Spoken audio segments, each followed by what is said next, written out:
ለኢትዮጵያው የፋይናንስ ዘርፍ ከፍተኛ አደጋን ደቅኖ ነበረ ተብሎ በጠቅላይ ሚኒስትሩ ራሱ የተገለጸው አንጋፋው የኢትዮጵያው ንግድ ባንክ እያገገመ ይመስላል። እንግዲህ ሰሞኑን የ8 ወራት ሪፖርታቸውን ንግድ ባንኮች በሚያቀርቡበት ሰዓት ለሕዝብ ተወካዮች ምክር ቤት ሰምታችሁ ከሆነ እስከ 344 በመቶ የሚደርስ እድገት በአንድ ዘርፍ እንዳስመዘገቡና በሌሎች በሁሉም ዘርፎች ማለት በሚቻልበት ደረጃ እድገቶችን እንዳስመዘገቡ የሚናገሩበትን የተለያዩ ነገሮች ሲናገሩ ነበር።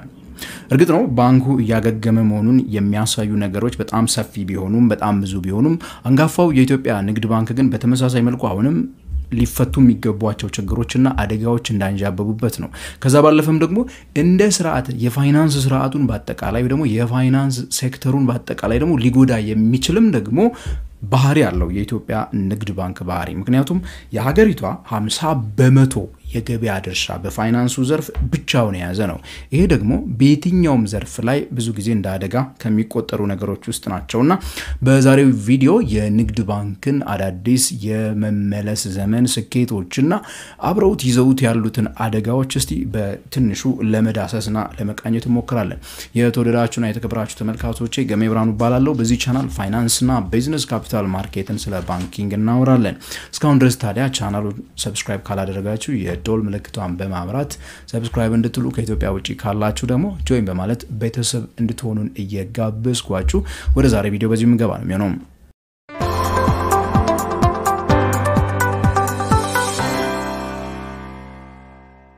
በመጀመሪያ እስቲ ስለ ኢትዮጵያ ንግድ ባንክ ስናነሳ ቁጥሮቹን እናወራ። ቁጥሮቹ ብዙ የሚናገሯቸው ታሪኮች ብዙ የሚናገሯቸው መልእክቶች እንዳሉ ስለማምን ማለት ነው። በ8 ወራት ውስጥ የባንኩ የቁጠባ መጠን የ344 በመቶ እድገት ነው ያሳየው። ይህ ማለት እንግዲህ አሁን ባለንበት ሁኔታ 1.51 ትሪሊየን ብር ከደንበኞቹ በቁጠባ መልኩ ባንኩ አሰባስቧል። ይሄ ማለት በነገራችን ላይ ከሴክተሩ ከፋይናንስ ሴክተሩ ወደ 32 የሚጠጉ ባንኮች ካሉ ከነዚህ ሁሉ ተደምሮ ይበልጣቸዋል። ከ50 በመቶ በላይ ብቻውን ነው ማለት ነው የያዘው የኢትዮጵያ ንግድ ባንክ። ጠቅላላ ሀብቱም እንዲሁ የ38 በመቶ እድገት እንዳሳየ ነው የሰማነው። 2 ትሪሊየን አልፏል። ይሄም አሁንም በድጋሚ የምነግራችሁ ከሀገሪቷ ውስጥ ካሉት ባንኮች በአጠቃላይ ተደምሮ የሚበልጥ ገንዘብ ነው። በሌላ መልኩ ከወጪ አንፃርም ስንመለከተው ይበልጥ ውጤታማ የሆንኩ ይመጥቻለሁ ብሏል የኢትዮጵያ ንግድ ባንክ። የወጪ እድገቱ ከሌላው ጊዜ በጣም ባነሰ መልኩ ነው እድገትን ያሳየው። የ2.6 በመቶ ነው እድገት የታየው በተለይ ከወጪ አንፃር ማለት ነው። ኤክስፔንስ ማኔጅ ማድረግ ላይ ወጪን ማኔጅ ማድረግ ላይ በስፋት እንደሰራ ነው የተናገረው ባንኩ። እርግጥ ነው የኢትዮጵያ ባንኪንግ ሴክተር ወጪ እድገት በጣም ከፍ ያለ ነው ከዚህ አቨሬጅ በየአመቱ የሚያድጉት። ይሄ በጣም ሜቢ ትንሽ ሊባል የሚችል ነው። ምንም እንኳን ባንኩ ባሳለፍነው አመት የደሞዝ ጭማሪ ምናምን እንዳደረገ እናውቃለን። ካሉት ደግሞ ከዋጋ ግሽበት ጋርም ተያይዞ ብቻ ግን የወጪ እድገቱን መገደም መቻሉን የነግሮናል።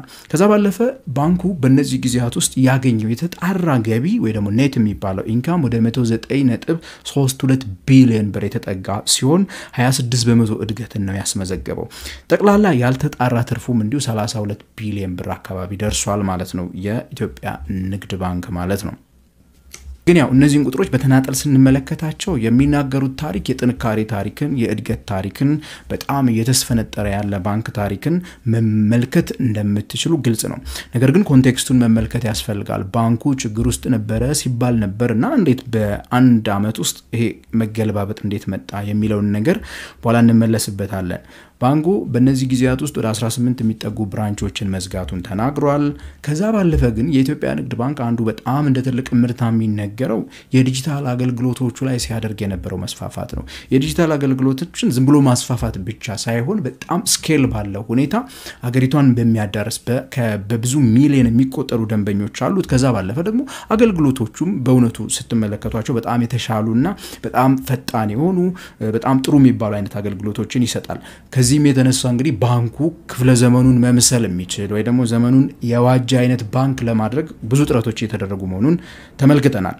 ነገር ግን ቅድም እንዳልኳችሁ እንግዲህ እነዚህን ከላይ የምናወራቸውን ያንዳንዱን ነገሮች በተናጠል ስንመለከታቸው መልካም ጎኑ በጎ ጎኑ ደግ ነገሩ ነው ይበልጥ የሚታየው ማለት እንችላለን። ነገር ግን እነዚህን ነገሮች ቁጥሮቹንና እነዚህን እምርታዎች በተናጠል መመልከት ግን የባንኩን ሁኔታ ሙሉ መካድ ስለሚሆን እነዛን ነገሮች ደግሞ ማንሳት ስላለብን እስቲ እናንሳ። ንግድ ባንክ በተለይ ባሳለፍነው ክረምት ከተደረገው የኢትዮጵያ ማክሮ ኢኮኖሚክ ሪፎርም ቀጥሎ የብርና የውጭ ሀገራት ምንዛሬ ገንዘቦች ማለት ነው በገበያ መር እንዲወሰኑ ከመደረጋቸው ጋር ተያይዞ የ30 ቢሊዮን ብር ኪሳራ ነው የገጠመው። ይሄ እንግዲህ ትልቅ አደጋ ነበር። ይሄ ትልቅ ሪስክ ነው ለትልቅ ባንክ ማለት ነው። የማለት እንግዲህ ባንኩ እንግዲህ ይዞት የነበረ በዶላር መልኩ ይዞት የነበረ ገንዘብ ለደንበኞቹ ሊከፍል የሚገባው ነበረ ማለት ነው። በብዛት የነበረበት ሙሉ በሙሉ ምንም አይነት ይዞት የነበረው ሆልድ ያደረገው እሱ ክሌም ሊያደርግ የሚችለው ዶላር ያልነበረው ባንክ ነበር ማለት ነው ኢትዮጵያ ንግድ ባንክ። ከዚህ የተነሳ ደንበኞች የሚጠይቁት ብቻ ስለሆነ ወደ 30 ቢሊዮን ብር ኪሳራን ከስሯል ማለት ነው በዚህ ጊዜ። ይሄ እንግዲህ ባላንስ ሺት ላይ በጣም ትልቅ ክፍተት ነው። ይሄ 30 ቢሊዮን ብር እንግዲህ ምንም ነገር ባይፈጠር አስቡት ምን ያህሉ የባንኩ ገቢ ሊሆን እንደሚችል። አንዳንድ ባንኮች ናቸው እርግጥ በነገራችን ላይ በዚህ ባሳለፍነው ክረምት ከተደረገው የምንዛሬ ዋጋ ማስተካከያ ጋርና ከዲፕሪሺዬሽን ወይ ደግሞ በገበያ ከመመራት ጋር ብዙ ባንኮች እንደዚህ እንደተበሉ ሰምተናል። በጣም ጥቂት ባንኮች ናቸው ሊያተርፉ የቻሉት ወይ ደግሞ ሎንግ ፖዚሽን ይዘው ዶላር ይዘው የነበሩና ለነሱ ይሆነላቸው ግን ለደንበኛ የሚከፍሉት የሌላቸው የነበረና ባላንሱን የተስተካከለላቸው ጥቂት ባንኮች ናቸው። ከዛ ባለፈ ግን ሁሉም ኪሳራ ደርሶባቸዋል። ያው የንግድ ባንክ ግን በጣም ትልቅ ገንዘብ ነው። ለዚህም ነው እንግዲህ የኢትዮጵያ መንግስት ከዓለም ባንክ ጋር ባደረገው ድርድር መሰረት የ700 ሚሊዮን ዶላር ፓኬጅ ለንግድ ባንክን እንዲሁም ደግሞ የሀገሪቷን ፋይናንስ ለማጠናከር በሚል መልኩ የመጣው ማለት ነው። ይሄ አንዱ ትልቁ ሪስክ ነው። ካሁን በኋላም ቢሆን እንግዲህ እንደ ሪስክ ሊታይ የሚችል ነው። የሚይዘውን ፖዚሽን በተለይ ከሪስክ ማኔጅመንት አንፃር ጥንቃቄ እንደሚያስፈልገው ማሳያ ነው ማለት ነው። ድንገት የፖሊሲ ለውጥ በሚመጣበት ሰዓት ነው ይሄ ተፈጠረው። ይሄ ባንኩ ሊከተለው ከሚገባው የሪስክ ማኔጅመንት ሜካኒዝሞች ወይ ደግሞ አደጋ መከላከል ሂደቶችን በስርዓቱ ካለ መከተል የመጣ ነው። ይሄ ምንም የሚደባበቅ ነገር ስለሌለው ማለት ነው 30 ቢሊዮን ብሩ። ከዛ ባለፈ ደግሞ ሌላው ባንኩ ሀብቱ ከእዳው አንፃር ያለውን ምጣኔ ስንመለከተው የሚመጣጠን አይደለም። አሁንም ቢሆን የባንኩ ሀብት 2.03 ትሪሊዮን ደርሷል ብለናል። የሴክተሩን ግማሽ ነው የያዘው ብለናል።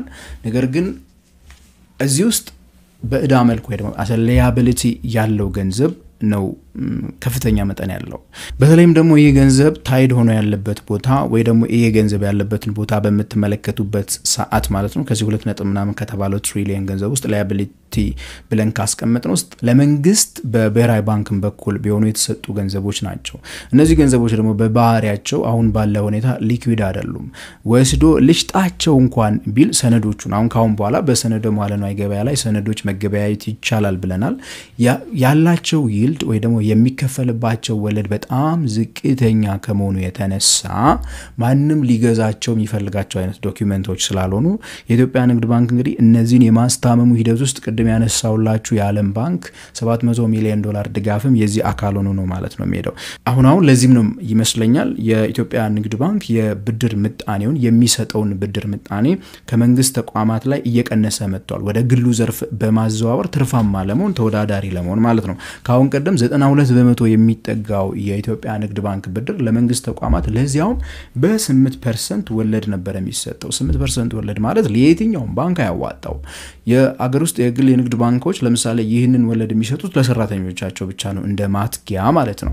እንዲያውም አሁን ሰምታችኋል አይደል? የኢትዮጵያ ገቢዎች ቢሮ አልሰማም እያለ ነው 8% ካላችሁ በገበያ ዋጋ ለምሳሌ እስከ 10% ያለውን እንደ ትርፍ ክፍያ ስለከፈላችኋቸው እሱን ግብር እንድትሰጡኝ ብሎ እስከመናገር የደረሰበት ማለት ነው። ምክንያቱም የሚከስሩበት ነው። 7% ለአስቀመጠው ሰው ወለድ መክፈላቸው አይቀርም። እነዚህ ባንኮች 1% እንዲያው የቤት ኪራይ የመሳሰሉ ወጪዎች ራሱ አይሸፍንላቸውም። ስለዚህ ባንኮች የኢትዮጵያ ንግድ ባንክ ካሁን ፊት ከስሮ ነበረ ይህንን ብድር ሲያበድር የነበረው። አሁን ግን በእነዚህ ጥቂት ጊዜያት ውስጥ አሁን የተቀመጠውን አዳዲስ የተለቀቁ ብድሮችን ሲነግሩን 88% አዲስ ብድር ከኢትዮጵያ ንግድ ባንክ የወጣው ለግሉ ሴክተር ነው። እርግጥ ነው ይሄ ምን አምጥቷል? ያው የወለድ ምጣኔ ከፍ እንዲል አድርጓል። የወለድ ምጣኔውን ባለፈው ማስተካከያ አድርጎ ዝቅተኛው የወለድ ምጣኔ ካሁን በኋላ ኢትዮጵያ ንግድ ባንክ ላይ 12% መሆኑን ሰምተናል። ይሄ በገበያው ላይ የገበያ ችግር ሊያመጣ ይችላል። ገበያ ላይ የወለድ ምጣኔን ከፍ የማድረግ እድል ሊኖረው ይችላል። ይሄ አንዱ ማኔጅ ሊደረግ የሚገባው ነገር ሊሆን ይችላል። ግን at the same time ግን የኢትዮጵያ ንግድ ባንክን ግን ሊታደጉ ከሚችሉ ነገሮች ውስጥ ናቸው ብለን ልንወስድ እንችላለን።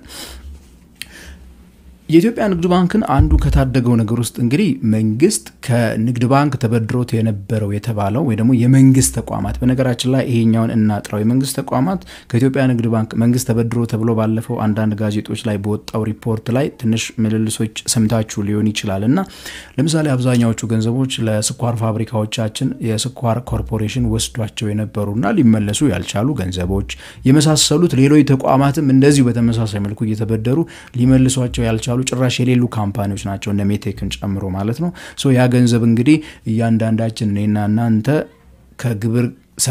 ከግብር ከፋዩ ተሰብስቦ በቦንድ መልኩ ተደርጎ ተመልሶ እንዲከፈል የሚያስችል ስርዓት ህግ ጸድቆ ራይት ኦፍ እንደሚደረግ ነው የተነገረው እስካሁን ያው ራይት ኦፍ ባይደረግም ማለት ነው ከኢትዮጵያ ንግድ ባንክ ባላንስ ሺት ላይ ያንን ማስተካከል በህጉ መሰረት ከተደረገ በኋላ ያው ጊዜ ቢወስድም የሚስተካከል ይሆናል ተብሎ ነው የሚታሰበው ከሁሉ በላይ ግን ስለ ኢትዮጵያ ንግድ ባንክ ሳስብ እኔ ማስበው አንዱ ትልቅ ሪስክ ሲስተሚክ የሚመስለው ሪስክ ነው ይሄኛውም የሀገሪቷን 50% የፋይናንስ ስርዓት ብቻውን የተቆጣጠረ ባንክ መሆኑ የኢትዮጵያ ንግድ ባንክ የሀገሪቷን የፋይናንስ ስርዓት በተቃራኒው አደጋ ላይ የመጣል እድሉ በጣም ሰፊ ነው ምን ማለት መሰላችሁ ብሔራዊ ባንክ ባሳለፍነው ጊዜ ያወጣው አንድ ሪፖርት ምን ያሳያል መሰላችሁ በኢትዮጵያ ባንኮች ውስጥ ገንዘብ ካስቀመጡ 10 በጣም ትልልቅ አስቀማጭ ከሚባሉ ተቋማቶች ውስጥ እነዚህ 10ዎቹ ገንዘባቸውን ቢያወጡ ከባንኮች ውስጥ ማለት ነው ገንዘባቸውን ቢያወጡ 20 የሚጠጉ ባንኮች ወዲያው ከሚፈለገው የሊኩዊዲቲ ትሬሽሆልድ ወይ ደግሞ ገንዘብ መያዝ ከሚጠበቅባቸው በህጉ መሰረት ከተቀመጠው ነጥብ በታች ይወርዳሉ አደጋ ውስጥ ይገባሉ ማለት ነው ከሊኩዊዲቲ አንፃር እንግዲህ እንደ ኢትዮጵያ ንግድ ባንክ ደግሞ በጣም ዶሚናንት በሆነበት ሀገር ውስጥ 1000 ገንዘብ ያላቸው አካላት በኢትዮጵያ ውስጥ ማለት ነው ገንዘብ ከሚያስቀምጡ ተቋማት ውስጥ 1000ዎቹ ተቋማት በጣም ብዙ ገንዘብ እንዳላቸው ሪፖርቶች ያሳያሉና እነዚህ ተቋማት ችግር ቢገጥማቸውና እነዚህ ተቋማት ደግሞ እንዲሁ እንዳልኳችሁ 10 የተባሉት ለምሳሌ ንግድ ባንክ ጋራ ከሆነ ሪሌሽን ያላቸውና ጉዳት ቢደርስባቸው የኢትዮጵያ ንግድ ባንክ ችግር ውስጥ ነው የሚገባው የኢትዮጵያ ንግድ ባንክ ችግር ውስጥ መግባት ደግሞ የኢትዮጵያ የፋይናንስ ስርዓት ችግር ውስጥ መግባት ማለት ነው ምክንያቱም በዚህ ባንክ ላይ የተንጠለጠለ የፋይናንስ ስርዓት ስላለን የኢትዮጵያ ንግድ ባንክ ችግር ውስጥ በሚገባበት ሰዓት የጠቅላላ ፋይናንስ ሴክተሩ አደጋ ውስጥ የመግባት እድል ስለሚኖረው በጣም ከፍተኛ የሆነ ጥንቃቄ ወይ ደግሞ ዲሪስክ የማድረግ ስራ በብሔራዊ ባንክ በኩል ይጠብቀዋል ብዬ ነው ማስበው ኢትዮጵያ ንግድ ባንክን በነዚህ ጥቂት ጊዜያት ውስጥ አገግሞ ውጤታማ ወደ መሆን ተወዳዳሪ ወደ መሆን ጭራሽም ደግሞ ከውጪ እየመጡ ያሉ ተወዳዳሪ ዓለም አቀፍ ባንኮች ጋራ መወዳደር የሚችል ባንክ መሆን ግዴታው ነው ይሄንንም እርግጥ የሚያስችለው የተለያዩ ነገሮችን እየሰሩ እንደሆነ መመልከት እንችላለን በተለይ በዲጂታል ኢኖቬሽን በዲጂታል ባንኪንግ አገልግሎት ዘርፉ በጣም ከፍተኛ የሆነ እድገትን ያሳየ ነው አሁን ያው ገቢውም እየጨመረ ነው ትርፉንም ማስተካከል ችሏል ወጪውን መቀነስ ችሏል እነዚህ ነገሮች ይበልጡ ተጣማ ሊያደርጉት ይችላሉ በያምናለው at the same time ግን የባንኩ የአገሪቱ ምጣኔ ሀብት ሙሉ በሙሉ ባንኩ ላይ ጥገኛ የመሆኑ ጉዳይ ግን ካሁኑ ሊታሰብበትና ዳይቨርሲፋይ ማድረግ ሊሞከር ይገባል ብዬ አስባለሁ የተወደዳችሁና የተከበራችሁ ተመልካቾች ስለ ኢትዮጵያ ንግድ ባንክ አስተያየትና ጥያቄ ካላችሁ ታዲያ ኮሜንት ሴክሽን ላይ እንድትጽፉልኝ እየጋበዝኳችሁ እስከ ቀጣይ ፕሮግራም ድረስ የምሰናበታችሁ ይህን ቻናል ሰብስክራይብ እንድታደርጉ የዶል ምልክቷን በማብላት ደግሞ እንዲሁ ጆይን በማለት ቤተሰብ እንድትሆኑ እየጋበዝኳችሁ ገሜ ብርሃኑ ነኝ ከንጋት ፖስት